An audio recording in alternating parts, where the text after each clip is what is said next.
Hi all. இந்த வீடியோவில் நம்ம என்ன பார்க்க போகிறோன்னா maximum power transfer theorem. So நம்ம பவர் வந்து ஜென்ரேட் பண்ணுறோம் இல்லையா? ஸோ அந்த மாதிரி ஜென்ரேட் பண்ணக்கூடிய பவரை நம்ம ஜென்ரேட்டிங் ஸ்டேஷன்லேருந்து ரிசீவிங் ஸ்டேஷனுக்கு வந்து நம்ம சென்ட் பண்ணுவோம். ரிசீவிங் ஸ்டேஷன் அப்படிங்கிறது ஒரு சிட்டியோட அவுட்ஸ்கர்ட்டில் வந்து இருக்கும்.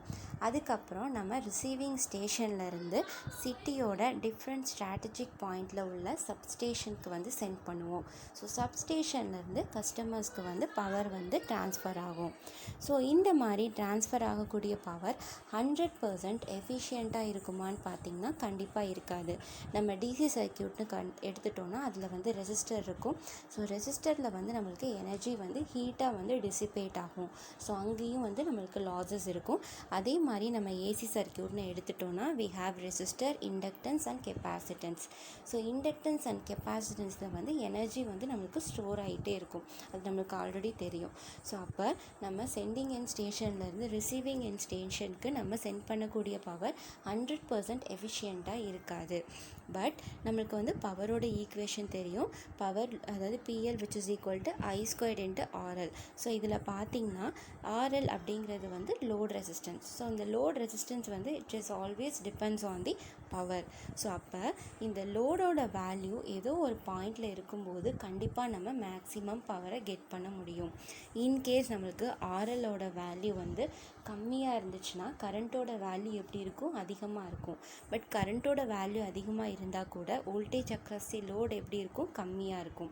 இதே வந்து லோட் ரெசிஸ்டன்ஸோட வேல்யூ அதிகமாக இருந்துச்சுன்னா கரண்ட்டோட வேல்யூ நம்மளுக்கு கம்மியாக இருக்கும். But voltage across the load வந்து அதிகமாக இருக்கும். ஸோ இந்த மாதிரி நம்மளுக்கு ரெண்டு கண்டிஷன் இருக்குது. பட் டெஃபினட்டாக இந்த ரெண்டு கண்டிஷனில் ஒரு ஆப்டிமம் வேல்யூ வந்து நம்ம கெட் பண்ண முடியும். அதாவது ஏதோ ஒரு வேல்யூ ஆஃப் RLல வந்து நம்ம மேக்ஸிமம் பவரை வந்து ட்ரான்ஸ்ஃபர் பண்ண முடியும். ஸோ அதை தான் வந்து நம்ம இதில் என்னன்னு சொல்லி பார்க்க போகிறோம்.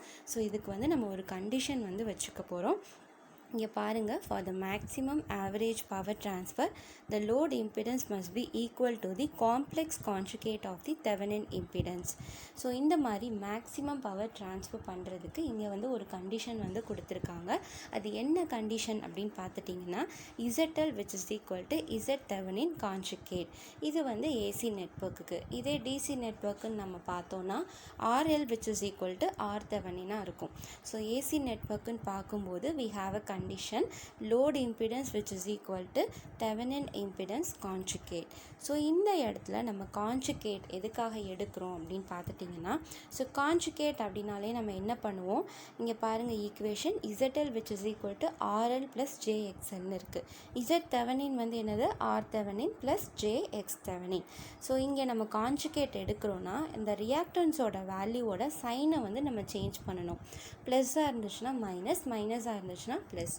அப்போ Z தெவெனின் கான்ஜுகேட் வந்து நம்மளுக்கு என்னவா இருக்குது? R தெவெனின் மைனஸ் JX தெவெனினாக இருக்குது. ஸோ இந்த இடத்துல நம்ம எதுக்காக கான்ஜுகேட் எடுக்கிறோம் அப்படின்னு பார்த்தீங்கன்னா, நமக்கு ஆல்ரெடி தெரியும் ரெசிஸ்டர்லேருந்து நம்ம கெட் பண்ணக்கூடிய பவர் மட்டும்தான் ரியல் பவராக இருக்கும். இதே வந்து நம்ம கெப்பாசிட்டர்லேயோ இண்டக்டர்லேயோ கெட் பண்ணக்கூடிய பவர் வந்து ரியாக்டிவ் பவராக இருக்கும். ஸோ நம்மளுக்கு தேவை வந்து மேக்ஸிமம் ரியல் பவர் தான். ஸோ அப்போ ரெசிஸ்டர்லேருந்து கிடைக்கக்கூடிய பவர் மட்டும் நம்மளுக்கு போதும். ஸோ ரெசிஸ்டர்னால என்னது? ஹீட்டாக தான் வந்து நம்மளுக்கு டிசிபேட் ஆகும். பட் இண்டக்டன்ஸ் அண்ட் கெப்பாசிட்டன்ஸ் நீங்கள் எடுத்துட்டிங்கன்னா எனர்ஜி வந்து ஸ்டோர் ஆகிட்டு இருக்கும். ஸோ அப்போ நம்மளுக்கு ரெசிஸ்டன்ஸ்லேருந்து கிடைக்கக்கூடிய பவரை மட்டும்தான் நம்ம எடுத்துக்கணும். இப்போ சோர்ஸ் சைடு வந்து நம்ம RS ப்ளஸ் JXSன்னு நம்ம வச்சுக்கிறோம். இதே மாதிரி லோட் சைடு வந்து RL ப்ளஸ் JXSன்னு XLன்னு வச்சுக்கிறோம். ஸோ இந்த கண்டிஷனில் நம்ம ரெண்டையும் வந்து ஆட் பண்ணும்போது நம்மளுக்கு என்ன ஆகும்? ரியாக்டன்ஸ் வேல்யூ சேர்ந்து நம்மளுக்கு ஆட் ஆகும்.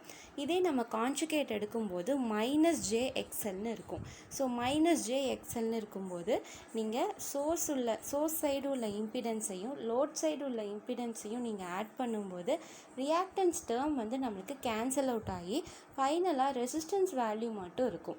நம்மளோட அப்ஜெக்டிவ் என்னது? ரெசிஸ்டன்ஸ்லேருந்து வரக்கூடிய ரியல் பவர் மட்டும்தான் நம்மளுக்கு வேணும். ஸோ அந்த கண்டிஷனால் தான் இங்கே வந்து நம்ம கான்ஜுகேட் எடுக்கிறோம். ஸோ இங்கே பார்த்திங்கன்னா இங்கே தெவெனின் நெட்வொர்க் வந்து நம்ம யூஸ் பண்ணியிருக்கோம். ஸோ இதே வந்து நம்ம நார்டன் யூஸ் பண்ணக்கூடாதா அப்படின்னு பார்த்துட்டிங்கன்னா கண்டிப்பாக நார்டனும் வந்து யூஸ் பண்ணலாம், நம்மளுக்கு சேம் ரிசல்ட்டு தான் கிடைக்கும். ஸோ தெவெனினாக இருக்கட்டும் நார்டனாக இருக்கட்டும் இதை வந்து நம்ம எதுக்காக யூஸ் பண்ணுவோம், ஒரு நெட்வொர்க் சிம்பிளிஃபிகேஷனுக்காக யூஸ் பண்ணுவோம். ஒரு சிஸ்டமில் வந்து நம்மளுக்கு n நம்பர் ஆஃப் ரெசிஸ்டன்ஸ் இருக்குது, n number of impedance values இருக்குன்னா அதை நம்ம என்ன பண்ணுவோம், ஒரு ஈக்குவலண்ட் இசட் தெவெனினா ஒரு ஈக்குவலண்ட் ஆர் தெவெனினா நம்ம கொண்டு வந்துட்டு அதுக்கப்புறம் வந்து நம்ம சர்க்யூட்டை வந்து சால்வ் பண்ணுவோம். ஸோ அதுக்காக தான் ஒரு நெட்வொர்க் சிம்பிளிஃபிகேஷனுக்காக தான் நம்ம யூஸ் பண்ணுறோம். பட் மோஸ்ட் ஆஃப் த புக்கில் பார்த்திங்கன்னா எல்லாமே வந்து உங்களுக்கு தெவெனின் தான் கொடுத்துருப்பாங்க, அதாவது ZL which is equal to Z Thevenin கான்ஜுகேட்னு கொடுத்துருப்பாங்க. ஸோ இதே வந்து நம்ம நார்டன் அப்படின்னு எடுத்துட்டோன்னா எப்படி இருக்குன்னா தெவெனின் கண்டிஷனில் வந்து V Thevenin in series with R Thevenin அப்படின்னு இருக்கும். இதே வந்து நார்டனில் நீங்கள் எடுத்துட்டிங்கன்னா விஎன் பேரலல் வித் இசட்என்னு இருக்கும். ஸோ இது வந்து சீரீஸ் கனெக்ஷனாக இருக்கும், இது பேரலல் கனெக்ஷனாக இருக்கும், அவ்வளோதான் டிஃப்ரென்ஸ். மற்றபடி நீங்கள் எந்த கண்டிஷன் எடுத்து சால்வ் பண்ணாலும் தெவெனினாக இருக்கட்டும் நார்டனாக இருக்கட்டும் எந்த இது நீங்கள் எடுத்து சால்வ் பண்ணாலும் சேம் ரிசல்ட்டு தான் கிடைக்கும். பட் நார்டனை கம்பேர் பண்ணும்போது தெவெனின் நம்ம சால்வ் பண்ணும்போது கால்குலேஷன் வந்து சிம்பிளாக இருக்கும். அதனால தான் எல்லா டெக்ஸ்ட் புக்லேயும் உங்களுக்கு வந்து தெவெனின் வந்து வச்சு கொடுத்துருப்பாங்க. ஓகேவா? ஸோ ஒரு மேக்ஸிமம் பவர் கெட் பண்ணுறதுக்கு என்ன கண்டிஷன் நம்ம இங்கே அஷ்யூம் பண்ண போகிறோம், Z L which is equal to Z Thevenin conjugate. So இதில் வந்து 3 கேசஸ் இருக்குது. ஸோ 1 by 1 என்னன்னு சொல்லி நம்ம பார்க்கலாம்.